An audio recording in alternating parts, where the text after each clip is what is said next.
설립 45주년 맞이하면서 한결같은 은혜, 끝없는 사랑으로 우리 교회를 인도해 주신 여호와 하나님 아버지, 교회 머리가 되신 우리 주님, 그리고 우리 성령님, 우리 삼위일체 하나님께 영광과 감사와 존귀를 올립니다. 지난 한 주 우리 설립 45주년을 생각하면서요, 제 마음속에 떠올려진 단어는 역시 한결같은이라는 단어입니다. 정말 한결같은 마음으로 교회를 섬겨오신 우리 성도님들 감사를 드리지 않을 수 없습니다. 1968년 9월 12일 낙스 장로교회에서 첫 예배를 드렸을 때 예배를 드리신 설립 성도님 한 분이 오늘 일부 예배 정말 45년 긴 세월 함께 하신 성도님도 계시고, 우리 지금 찬양 들으셨는데 우리 찬양 대원 가운데는 43년 동안 한결같이 매주 찬양 대원으로 찬양을 드리신 그런 분들이 계십니다. 20년, 30년, 40년 한국 학교에서, 주일학교에서 정말 보이지 않는 구석구석에서 한결같은 마음으로 봉사해 주시고, 또 열심히 세상에 나가서 돈 버시고, 귀한, 정말 생명 같은 귀한 돈들인데 헌신해 주시고 하셔서 이렇게 45주년 우리 성도님들 헌신과 사랑 때문에, 그 한결같은 마음 때문에 오늘 우리 교회가 있다, 그렇게 생각하고요. 정말 진심으로 함께 해준 모든 성도 한 분 한 분에게 예수 그리스도의 이름을 비로 감사의 뜻을 전하고 싶습니다. 구약성경이 39권입니다. 1400년 동안 수십 명의 저자들에 의해서 쓰여진 책인데요, 제가 제 페이지 수를 보니까 1331페이지, 절수라면 수만 절이 있습니다. 여러분, 이 많은 성경 구절, 구약 가운데 가장 중요한 말씀이 뭘까? 오늘 읽어드린 본문 말씀 신명기 6장, 특별히 4절에서 9절 말씀이다, 이렇게 대답할 수가 있습니다. 그 이유가 두 가지입니다. 첫 번째는요, 구약 성경을 자기 성경으로 생각하고 지금도 살고 있는 유대인들이 그렇게 생각합니다.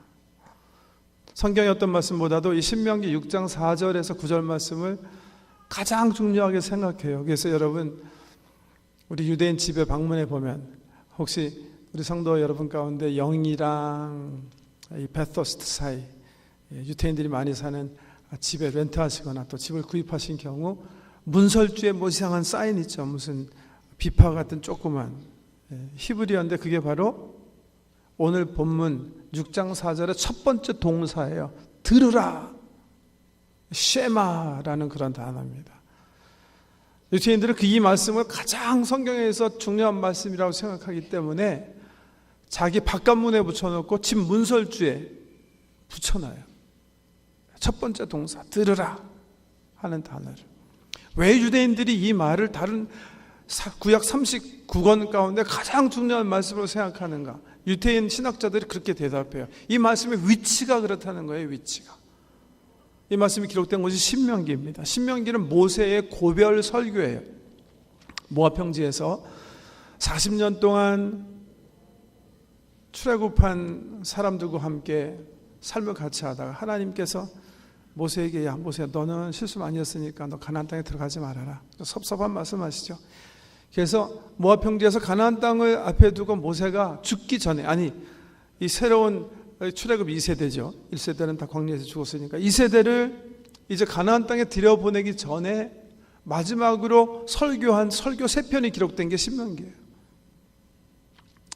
청중은 출애굽 2세예요. 출애굽 출발할 때, 애굽 떠날 때 20세 다 밑에, 그리고 그 다음에 태어난 세대들입니다. 그 세대들에게 하나님께서 지난 40년 동안 행하신 일들, 가르쳐 주신 교훈들을 다시 한번 간추려서 설교로 고별 설교하는 게 바로 신명기입니다. 그 설교 가운데, 설교가 3편인데요 1장에서 4장 첫 번째 메시지고요, 5장에서 28장 아주 긴 메시지가 두 번째고, 그 다음에는 29장에서 33장까지가 마지막 메시지예요. 가장 중심된 메시지는 두말할 것 없이 5장에서 28장 사이에 있는 두 번째 메시지인데요, 하나님께서 모세에게 주신 명령, 이 명령을 다시 반복해서 가나안 2세대들, 출애굽 2세대들, 가나안에서 첫 하나님의 복을 누릴 그 다음 차세대들에게 말씀하시는 내용이 신명기서예요. 5장에 보면 두말할 것 없이 하나님께서 이스라엘 백성에게 주신 가장 중요한 계명 가운데 10계명 사건을 설명해요. 그런데 이 말씀에 보면 10계명을 하나님께서 어떻게 주셨다고 모세가 이야기하냐면 이렇게 돼요. 시내산에 이스라엘 백성들이 모여서 온집하고 있는 중에 여호와 하나님께서 구름과 불로 산 위에 임재하셨어요. 그리고 백성들을 향해서 큰 소리로 향해서 10가지 계명을 친히 음성으로 말씀하셨다, 선포하셨다, 이렇게 모세가 이야기해줘요. 그 음성을 백성들은 산 밑에서 받는 거예요. 하나님의 명령으로 10계명 다 하나님께서 말씀하신 다음에 침묵이 있었어요. 그때 우리 하나님께서 돌판 2개를 취하시고 거기에 친히 글을 쓰셔서 10계명을 모세에게 주셨다 그랬어요. 그리고 그 모세가 그 돌비 2개를 가지고 산에서 내려오는 거예요. 그래서 밑에 있는 백성들은 여호와의 음성을 산 위에서 막 우레처럼 10계명으로 사람들에게 명령하신 하나님의 음성을 들었고, 모세가 10계명을 적어가지고 2 돌판에 가지고 내려온 것을 본 거예요. 봤을 때 이스라엘 백성들의 반응이 어땠는가? 모세 말에 의하면 완전히 온 거예요. 와, 하나님께서 우리에게 말씀하셨고, 더군다나 모세라는 지도자는 그 하나님의 진중에서 하나님을 만나 돌비를 가지고 내려왔다니, 이거 도무지 두려워서 살 수가 없는 거예요. 그래갖고 백성이 그 지도자들을 세워서 지도자들에게 모세에게 이렇게 얘기하게 해요. 이제부터 우리는 두려워서 이거 정말 견디지 못하겠는데 하나님과 우리 사이에 당신이 중보자가 되라. 중간 역할을 하게 해라. 우리는 당신이 하나님께 가서 만나서 하나님께서 우리에게 전해주신 말을 무조건 순종하고 복종하고 따르겠다. 그렇게 약속을 합니다. 그 말을 모세가 이제 가나안 땅에 들어가서 새로운 삶을 살 출애굽 2세대들에게 말하는 거예요. 이 2번째 고별 메시지에서. 그러면서 하나님께서 나에게 주신, 그래서 너에게 전하라고 하신 명령이 바로 이거다 하고 말씀하시는 게 바로 신명기 6장 4절에서 9절 말씀이에요. 그의 첫 번째 동사가 들으라, 쉐마예요. 쉐마. 그렇기 때문에 이스라엘 백성들은 하나님께서 모세라는 종을 통해서 자기에게 명령하신 가장 중요한 말씀으로 이 신명기 6장 4절에서 9절 말씀을 중요하게 여기는 거예요. 첫 번째 이유는, 두 번째 이 말씀이 구약 성경 가운데 가장 중요한 이유가 있어요. 그 이유는 우리 예수님께서 이 말씀이 구약 가운데 가장 중요한 말씀이다 그렇게 얘기하셨기 때문이에요. 마태복음 22장에 보면 한 율법사가 예수님께 나와서 물어요. 예수님, 주님께서 우리에게 주신 계명 가운데 가장 중요한 계명이 뭡니까? 그렇게 물어요. 그때 예수님께서 주저하지 아니하시고 신명기 6장 4절 이하의 말씀을 인용하세요. 너의 마음을 다하고 내 목숨을 다하고 내 뜻을 다하여 주 너의 하나님을 사랑하라 하신 것이 바로 첫째 되고 가장 으뜸되는 계명이다. 이렇게 말씀하세요. 그리고 누가복음에 보면 비슷한 사건을 누가 기록하면서 예수님께서 이렇게 덧붙이셨다고 얘기하세요. 이 계명 속에 모든 선지자의 예언과 강령이 의존적으로 묶여 있다 이렇게 얘기하셨다. 이거 잘 지켜야 사실은 이거를 잘 지키는 것이 사실은 선지자들이 너에게 말한 모든 것들을 지키는 거 지킬 수가 있게 된다 이렇게 말씀하셨다는 거예요. 그러면서 우리 예수님께서 가장 중요한 계명으로 이 계명을 지적하셨다는 거예요.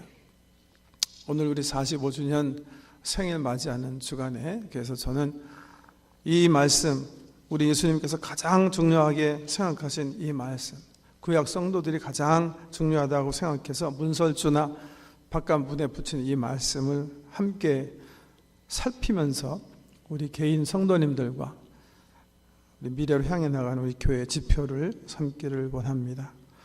주시는 말씀을 3가지로 요약해서 말씀드릴 수가 있겠는데요. 이 본문에 3 동사가 나와요. 그 동사를 근거로 해서 세 말씀, 세 원칙으로 말씀을 전하기 원합니다. 첫 번째는요, 우리의 하나님 여호와가 어떤 분인지 확실히 깨닫고 섬겨야 되겠다. 4절 말씀 보세요. 이렇게 얘기하세요. 이스라엘아 들으라. 우리 하나님 여호와는 오직 유일한 여호와시니. 영어 성경에 보면 Yahweh is our God. Yahweh alone 그랬어요. 이스라엘 사람들은 야훼란 말을 함부로 사용하지 않아요.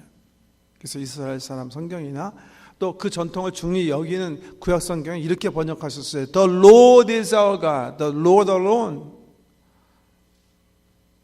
이 말의 진리를 들으라 하는 말은요, 우리 예수님도 하셨죠. 귀 있는 자는 들어라. 성령이 교회 하시는 말씀을 들어라. 광야에서 말씀을 가리키면서 귀 있는 자는 들어라. 무슨 말이에요? 깨우쳐라. 인식해라 하는 그런 말씀인데요, 뭘 인식하라는 거예요? 여호와 하나님이 어떤 하나님인지, 너희가 지금 예배하고 있고 섬기고 있는 그 우리 하나님이 어떤 하나님인지 확실히 알고 섬겨라는 거예요. 어떤 하나님이라는 게 근데 안 나와 있는 것 같죠? 나와 있어요. 어디예요? 여호와, 야훼라는 단어에 나와 있는 거예요. 야훼. 이 말이 어떤 말이죠? 이 말은요, 출애굽기에 처음 등장하는 단어인데요, 언제 등장하냐면 모세가요, 호렙산에서 막 떨기나무 불꽃이 붙었는데 떨기나무가 타오르지 않는 것을 보고 가까이 가요. 그래서 우리 여호와 하나님께서 나타나서 임재하신 가운데 이 말씀으로 모세와 대화하는 중에, 모세야, 네가 지금 애굽에서 고생하는 내 백성들을 구원하는 그런 역할을 해야 되겠다. 네가 가서 내 백성 구원해야 되겠다. 이렇게 얘기하실 때 모세가 생각해보니까 이거 게임도 안 되는 거예요. 자기 나이 80세 군대가 있는 것도 아니고 어떻게 가서 그 수많은 백성을 자기가 구원해낼 수 있습니까? 자신 없는 거예요. 하나님께서 계속 권면하시면서 아니야, 내가 너와 할 테니까 넌 걱정하지 말아라. 모세가 그러는 중에 우리 하나님께 이렇게 물어요. 하나님, 이 말이 되는 얘기를 하셔야 됩니다. 만약 그 사람, 내가 하나님이 날 보냈다, 너희 하나님 누구냐? 그럼 내가 뭐라고 대답해야 돼? 뭐라고 대답할 수 있겠습니까? 그때 우리 하나님께서 자기를 소개하시면서 얘기하신 얘기, 그래? 그러면 그 사람들 만나서 야훼가 보냈다고 해라. 야훼, 여호와 하나님이 보냈다고 해라. 자기 자신을 소개하면서 자기 이름을 드러내시는 그런 사건이 일어나는데요, 그때 처음 나온 하나님 이름이 바로 야훼, 여호와. 성경에 보면, 우리 한국 성경에 보면 번역해 놨죠. 야훼가 무슨 뜻이라고요? 나 스스로 있는 자. 영어 성경에 보면 I am who am 이렇게 번역했는데요, I am who am, 지존자라는 뜻입니다. 지존자. 그래서 기독교 철학자들은 이 말씀을 근거로 해서 하나님은 지존자시다, The ground of being이다 이렇게 표현해요. 모든 존재의 근원자 되신 분이시다 이렇게 얘기하는 거예요. 무슨 뜻입니까? 여러분, 천하에, 아니 온 우주에 우리가 지금 볼 수 있고 만질 수 있고 함께 할 수 있는 이 모든 것들은 뭐예요? 스스로 존재하는 것들이 아니라는 거예요. 다 의존적으로 존속하는 거예요. 만들어졌기 때문에 존재한다는 거예요. 그런데 존재 가운데 만들어지지 않은 거, 스스로 존재하는 게 딱 하나 있다는 거예요. 그게 뭐예요? 여호와, 스스로 존재하는 자, 아무것도 의존하지 않고 스스로 있는 자. 그래서 I am who am, 나는 그냥 스스로 있는 자다 하는 말씀이에요. 그 하나님 우리가 섬긴다는 거예요. 그 하나님, 우리가 섬기는 하나님이 어떤 하나님인 것을 알아라. 그래서 하나님은 자기가 얘기하시죠. 나는 나의 영광을 다른 신과 나누지 않겠다, 다른 신에게 빼앗기지 아니하겠다. 그러니까 우리 하나님께서, 하나님의 사람들이 특별히 우상 섬기니까 너무 싫어하시는 거예요. 왜? 우상이라는 건 뭐죠? 하나님께서 만들어 놓은 피조물들이 섬기는 게 우상이기 때문에 그런 거예요.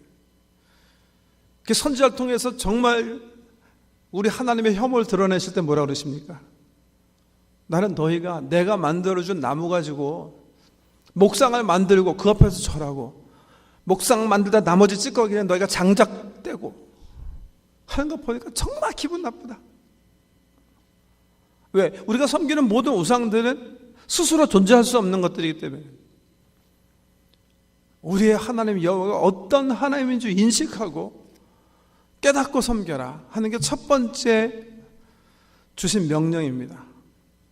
두 번째는요, 이렇게 얘기하고 계세요. 그 하나님을 사랑하되 너희 인생의 모든 것을 가지고 사랑해라, 이렇게 얘기하세요. 말씀 보세요. 너는 마음을 다하고 뜻을 다하고 힘을 다하여 내 하나님 여호와를 사랑하라.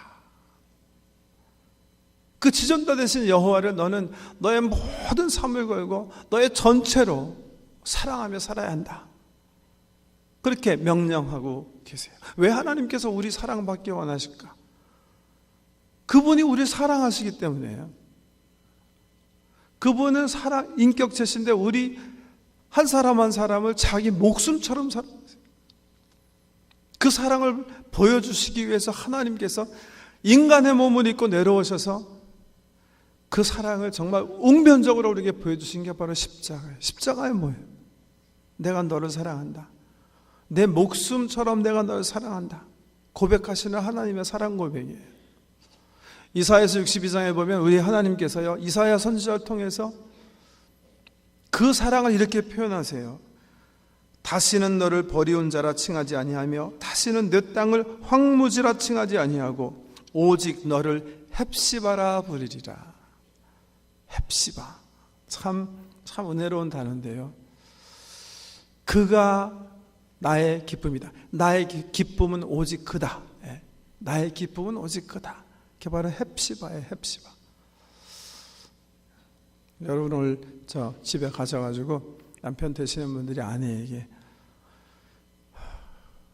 나의 기쁨은 오직 당신뿐이요, 이렇게 한번 고백해 보세요. 저녁 반찬이 확 달라질 겁니다. 아마 그 고백을 우리 주님께서 우리에게 하시는 거예요. 내가 나의 헵시바다. 내 기쁨은 바로 너다. 이런 사랑이 고백하시면서 하나님께서 우리에게 다가오시는 거예요. 여러분, 사랑하는 사람은 사랑을 받기 원하는 거예요. 그만큼 사랑하기 때문에 그 큰 사랑으로 사랑하시는 하나님께서 우리 인생의 사랑을 받기 원하신다. 하나님이 어떤 분인지 깨닫고 그 하나님을 몸 전체로 우리 가진 모든 것을 동원해서 그분을 사랑해라, 그렇게 얘기하시는 거예요. 방법도 어떤 면에서 얘기하시죠? 왜 여기 보니까 뭐라 그랬어요? 너는 마음을 다해서 하나님 사랑해라. with all your heart라는 단어인데요. heart라는 단어로 정말 마음으로 우리가 통역해야 되는지 가슴으로 해야 되는지 이게 불분명한 단어입니다. 왜냐하면 제가 생각하기에 이 heart라는 단어는 마음과 가슴의 그 합일체를 얘기할 때 heart라고 그러거든요. 너의 감성적인 부분도 하나님께 드리라는 거예요. 왜? 정말 헵시바의 사랑으로 하나님께서 너를 그리워하고 사랑하니까 그 마음도 드리고, 두 번째 mind, 어떤 지성적인 면은요, 이거예요. 바로 갈라지지 않는 충성과 순종을 하나님께 바치라는 거예요. With undivided loyalty, 절대적 순종, 그 입에서 나온 말씀에 대한 절대적 충성, 이것을 하나님께 드리라, 이런 말씀이에요. 예수님께서 그렇게 얘기하셨죠. 요한복음 14장 말씀 보시면 나의 계명을 지키는 자라야 나를 사랑하는 자니. 왕 되신 하나님과 우리의 관계에 있어서 사랑은요, 순종이에요. 복종이에요. 그의 입에서 나오는 말씀이면 무엇인지 순종하면서 하겠습니다. 개인적으로 나를 향하신 하나님 뜻이 분별이 되면 나는 타협하지 않겠습니다. 절대 순종하면서 하겠습니다. 이것이 하나님께 우리가 드려야 하는 사랑입니다. 나는 분별되어진 하나님의 뜻이면 무조건 순종이다. 아멘이십니까? 이게 우리 성도들이 하나님께 고백할 수 있는 사랑이에요. 왕 대신 주님께 드려야 할 우리의 마음이에요. 마음. 첫 번째고, 두 번째는요, 뜻을 다하여 하나님을 사랑해라, 그렇게 얘기하셨다. 뜻을 다해라. 신약성경에 보면 우리 예수님께서 아까 마태 22장 인용해 드렸는데요, 예수님은 이 말씀을 목숨을 다하여 이렇게 바꿔서 얘기하세요. 목숨을 다하여. 영어 성경에 보면 with all your soul 혹은 with all your life 이렇게 번역해요. 생명을 건 사랑을 주께 드려라. 페르시아 왕 사이러스가 패권의 야욕을 품고 나라를 막 공격하는 중에 작은 나라의 한 왕자가 끝까지 투항하는 거예요. 죽으림을 다해서 자기 민족의 긍지를 위해서 투항하는데요, 결국은 너무 군대가 왔기 때문에 생포됐어요. 왕자와 가족 식구 다. 사이러스 왕이 그 왕자의 어떤 자기 민족과 나라에 대한 충성을 귀히 여기면서 참 이 죽이기 전에 참 불쌍히 여기는 마음으로 그 면담을 하는데요, 사이러스 왕이 이렇게 물었대요. 왕자여, 내가 당신의 생명을 살려주면 당신은 나에게 무엇을 주겠어? 그랬더니 왕자가, 사이러스 왕이시여, 당신이 내 생명을 살려주신다면 내가 가진 절반을 왕에게 내놓겠습니다. 사이러스 왕이 그 말 듣고 옆에 이렇게 보니까 정말 아리따운 왕자 비가 있는 거예요. 그래서 또 한 번 물었대요. 왕자여, 내가 당신의 비를 살려준다면 당신 나에게 무엇을 주겠소? 그때 왕자가, 만약에 내 아내를 살려주신다면 저는 왕에게 내 목을 내어드리겠습니다. 그렇게 대답했다는 거예요. 굉장하죠? 사이러스 왕이 그 말 듣고 굉장히 감동한 거예요. 야, 이 친구가 자기 민족을 위해서만 이렇게 열심히 일한 게 아니라 자기가 사랑하는 사람을 위해서도 이렇게 자기 목을 내걸 만한 그런 사람이구나. 감동을 받고 그 왕자와 가족들을 그냥 살려주기로 결정하고 고국으로 보냈다는 거예요. 그래서 왕자가 아내와 아이들을 데리고 집에 돌아왔다는 건데, 그날 밤에 왕자가 자기 아내에게, 여보, 사이러스 왕은 우리의 적국의 왕이지만 정말 소문대로 기계가 있고 덕망이 있고 생기기도 멋있게 생긴 훌륭한 지도자가 아니에요. 당신은 그분에 대해서 어떻게 생각하고? 그렇게 물었대요. 근데 그 말을 듣고 그 비대는 아내가 하는 말이, 왕자님, 저는 왕의 얼굴을 본 일이 없습니다. 그렇게 대답했대요. 그래서 왕자가, 아니, 당신 나와 하루 종일 그와 함께 했었는데 사이러스 왕의 얼굴을 보지 못했다니 이게 무슨 말이요? 이렇게 질문을 했더니 그 아내가 대답하기를, 내가 본 것은 나를 위해 대신해서 죽겠다는 한 남자입니다. 당신의 얼굴을 보느라고 나는 다른 어떤 것도 볼 수가 없습니다. 이렇게 대답했대요. 생명을 건 사랑. 우리 예수님 이렇게 얘기하세요. 친구를 위하여 목숨을 버리는 것 외에 더 큰 사랑이 없다. 우리 예수님, 우리 하나님은 우리를 위해서 자기 생명을 드리셨어요.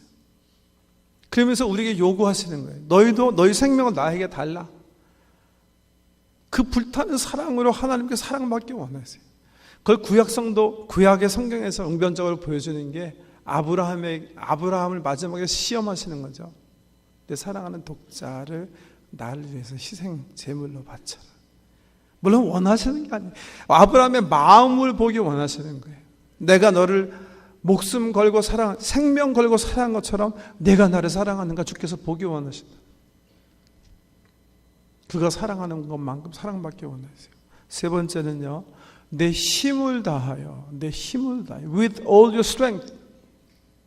이 말씀을 우리 개혁주의 신학자 가운데 최고의 영향력을 가지고 있는 캘빈 선생님은요, 뭐라고 그랬냐면, 이 말씀은 하나님께서 우리에게 주신 은사, 재능, 시간, 물질, 우리의 모든 능력을 하나님 나라와 영광을 위해서 드리면서 우리의 사랑을 하나님께 드려라, 이렇게 말씀해 주세요. 여러분,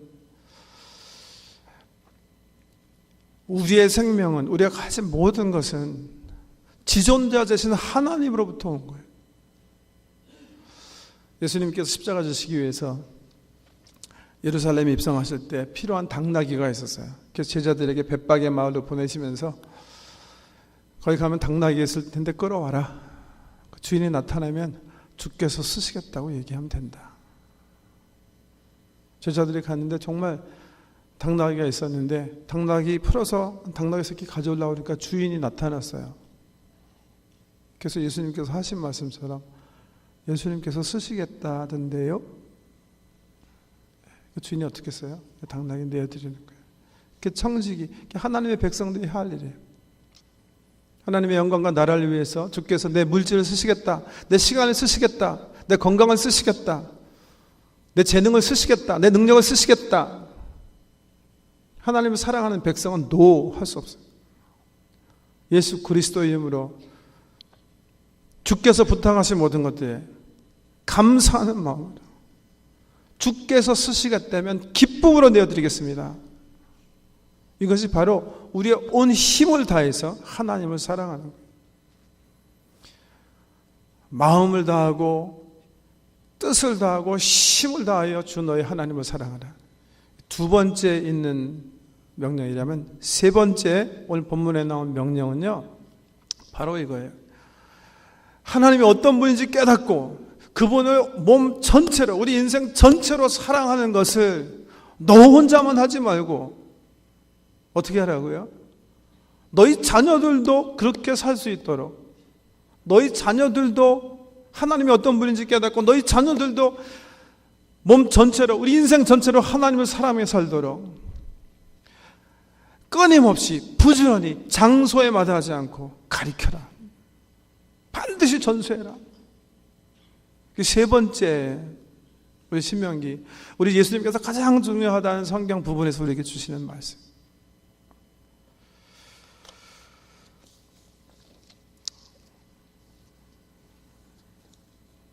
이민 목회자로 교회 섬기면서요, 저는 가장 가슴 아픈 게 우리 자녀들의 신앙 상태예요. 외형적으로 분석해 보면요, 우리 이민교회의 성도님들, 그러니까 우리 교민들 가운데 교회 적을 두시고 신앙생활 하시는 퍼센테이지가 한 30% 정도 된대요. 그래서 우리 한국 고국에 있는 그 사람들 인구수보다 좀 높아요. 감사한 게 한국에서는 신앙생활 하시지 않던 남자분들이 특별히 이민 오셔서 아내와 함께 교회 출석하시는 분들이 계시다. 그런 관점에서 이민이 큰 축복입니다. 그런데 참 가슴 아프게 하는 게 있어요. 이게 뭐예요? 우리 2세들, 성장해서 성인이 된 2세들 가운데 신앙생활하는 퍼센테이지를 연구해 보면, 연구한 퍼센테이지를 이렇게 에버리지 해보면 2세 교민 가운데 한 6% 정도가 교회에 적을 두고 신앙생활을 하는 거예요. 그 2세 성인들 가운데 어렸을 때부터 주로 어머니, 아빠와 함께 교회에 나와서 신앙생활을 다 했다고 가정을 하면요, 30% 마이너스 6 그러면 뭐예요? 24%가 교회 떠난 거예요. 성인이 돼가지고. 우리가 주일학교에서 예를 들면 5명 양육하면 1명 교회에 남고 4명 교회에 떠나서 신앙생활하지 않는다는 거예요. 저는 그거 생각할 때 너무 괴로워요. 너무 하나님께 부끄러워요. 이것이 우리의 현실입니다. 현실.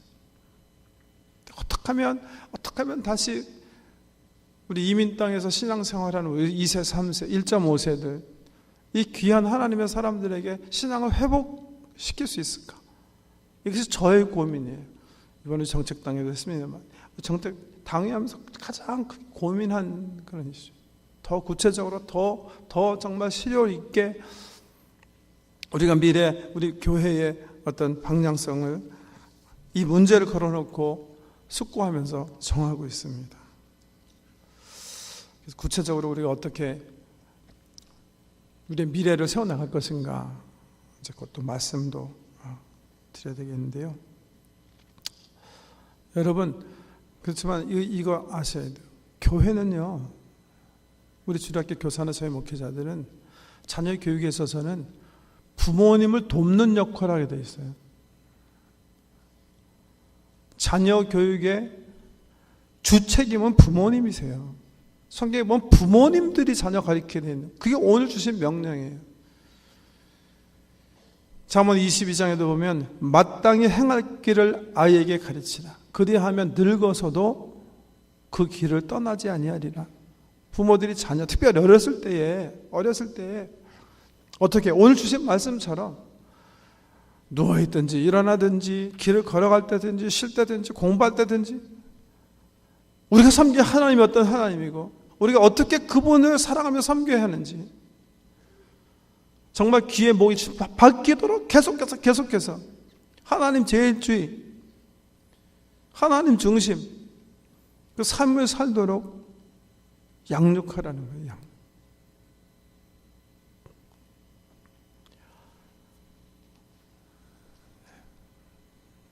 우리 교민사였던 집사님이 자녀 때문에 고민하는 중에 나눔 속에서 저에게 해준 말이 기억이 나요.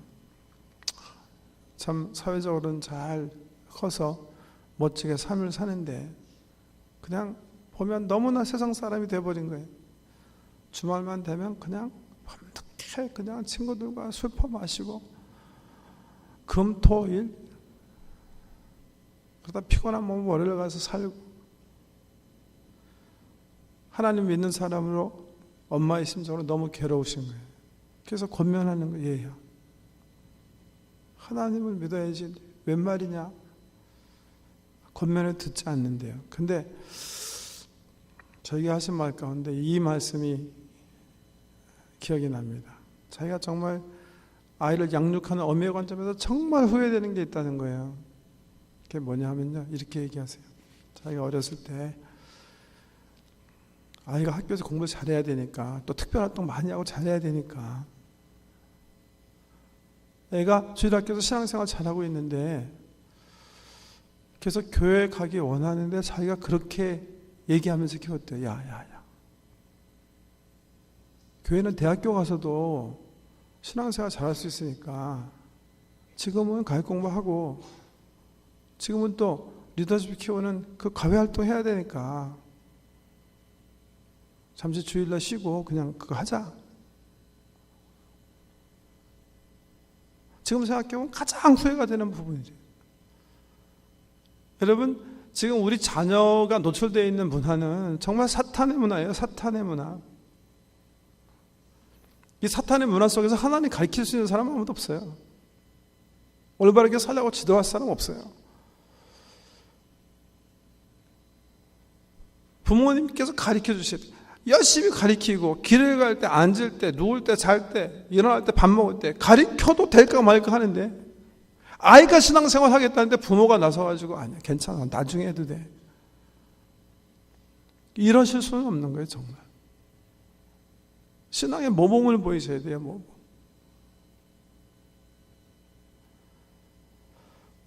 누가복음 16장에 보면요, 우리 예수님께서 하신 말씀 가운데 나사로와 부자의 비유 말씀이 있어요. 저는 그 말씀 가운데 참 그 천국, 지옥의 모습이 참 희한하다 그렇게 느끼면서 묵상을 하곤 하는데요. 부자 입에서 나온 고백이에요. 지옥에 있는데 지옥에 있으면서도 참 착한 마음이 있는 것 같아요. 그분이. 왜요? 지상에 있는 자기 가족들 염려해요. 그러면서 아브라함에게 부탁하잖아요. 아브라함이시여, 나는 비록 여기 왔지만 내 식구들만은 여기 오면 안 되겠습니다.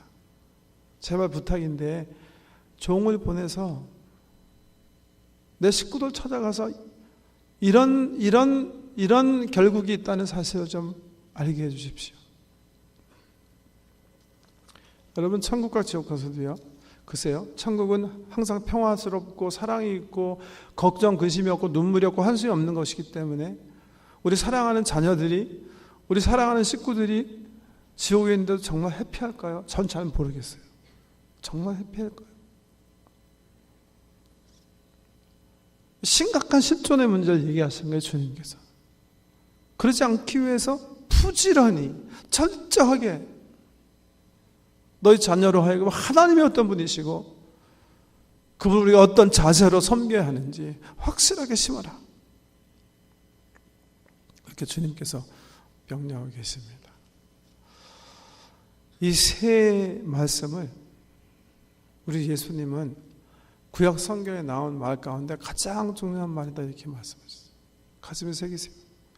개인적인 삶, 우리 가정의 지표로 삼으시고 또 저희 교회는 이제 45주년 넘어서 50주년 향해 가면서 이 말씀대로 각 성도님 정말 하나님을 알고 하나님과 교제하고 그분을 몸과 마음과 정성을 들여 사랑하고 또 우리뿐만이 아니라 우리 자녀들 또 교회도 마찬가지예요.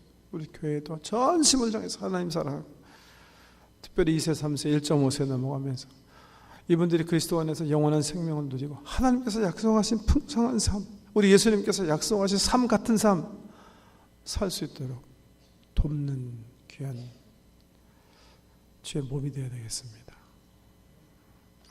주의 은혜가 우리 사랑하는 성도님 그리고 피로 사신 이 거룩한 교회 위에 늘 함께 하시기를 그리스도의 이름으로 축복합니다. 기도드립니다. 하나님 아버지, 주님 말씀에 우리를 향하신 가장 중요한 주의 명령을 근거로 해서 우리가 우리의 삶을 어떻게 운영하고 살아야 되는지 살펴봤습니다. 하나님이 어떤 분이신지 알 수 있도록 지혜와 계시와 성령의 은혜로 늘 함께해 주시고 갈리지 않는 마음을 우리 주님께 충성과 헌신과 목숨을 들여 바치며 거룩하신 사랑에 보답하며 사는 저희 될 수 있도록 은혜 베풀어 주시고 그 귀한 생명의 근원자 되는 생명의 근원되는 지식들을 우리 자녀들에게 꼭 전수할 수 있는 가정, 교회 되도록 은혜 베풀어 주시옵소서. 예수님 이름으로 기도드립니다.